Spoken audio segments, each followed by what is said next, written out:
राम जय जय राम, श्री राम जय राम जय जय राम।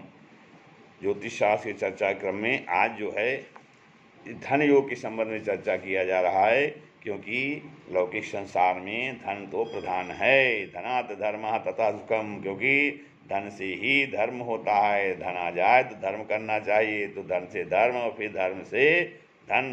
तो धर्म से जब धन करेंगे तब सुख मिलता है। तो हाँ, इसलिए धन आवश्यक है। तो कहते हैं अब कोई किसी कुंडली है तो उसमें धन योग कैसे देखेंगे हम। हाँ, ग्रहों के स्थान और दृष्टि संबंध से धन योग कैसे बनता है।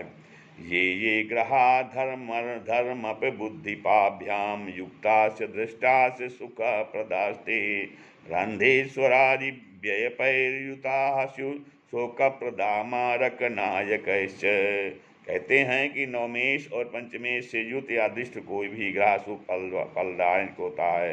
नवमेश और पंचमेश से युक्त या दृष्ट कोई शुभ ग्रह, कोई भी ग्रह हो, वो शुभ फलदायक होता है। नवमेश और पंचमेश ये त्रिकोण भाव हैं, जो त्रिकोणेश हैं।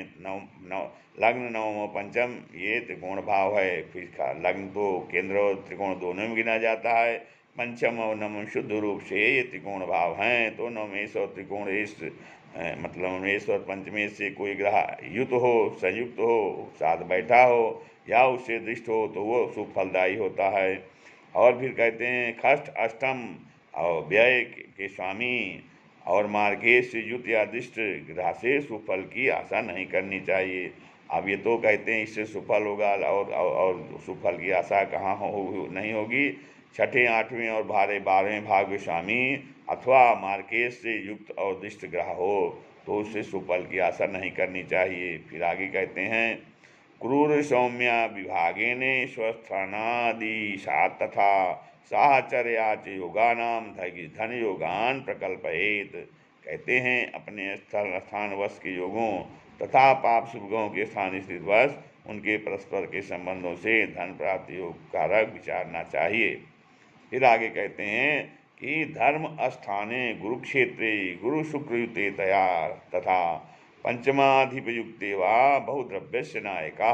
कहते हैं लग्न से नवम स्थान में धन या मीन राशि हो, लग्न से नवम स्थान में धन या मीन राशि हो और राशि हो और गुरु शुक्र से अथवा पंचमेश से यदि युक्त हो, गुरु शुक्र से अथवा पंचमेश से युक्त हो तो जातक बहुत धनी होता है। तो अब कहते हैं कि अब लग्न से नवम स्थान में धन और मीन राशि अर्थात भाग्य स्थान में धन और मीन राशि हो और गुरु और शुक्र से अथवा पंचमेश से युक्त हो, यदि उसमें गुरु बैठा हो, शुक्र बैठा हो या पंचमेश बैठा हो तो उससे जातक बहुत धनी होगा। तो अगर उसमें जो है भाग्य भाव में धनु राशि है तो पंचमेश पंचम भाव का स्वामी सूर्य हुआ और सूर्य यदि उसमें बैठा है पंचमेश सूर्य होकर के, तो सूर्य तो जो है बृहस्पति का मित्र है, वो बैठा हुआ है। तो इसलिए गुरु शुक्र और पंचमेश से युक्त होता है। भाग्य भाव में धन या मीन राशि हो अर्थात गुरु की राशि हो और गुरु या शुक्र से या पंचमेश से युक्त हो तो वह जातक बहुत धनी होता है। फिर कहते हैं पंचमे सोमज क्षेत्रे तस्मिन् सौम्ययुते यदि लाभेश चंद्रो भवस्तु बहुद्रव्यस्य नायका। फिर कहते हैं मिथुन कन्या राशियाँ पंचम स्थान में हों, पंचम स्थान होकर बुध से युक्त हों। मिथुन अथवा कन्या राशियाँ पंचम स्थान में बुध से युक्त होती हैं। अब और एकादश में एक चंद्र मंगल बैठे हों तो जातक विशेष धनी होता है।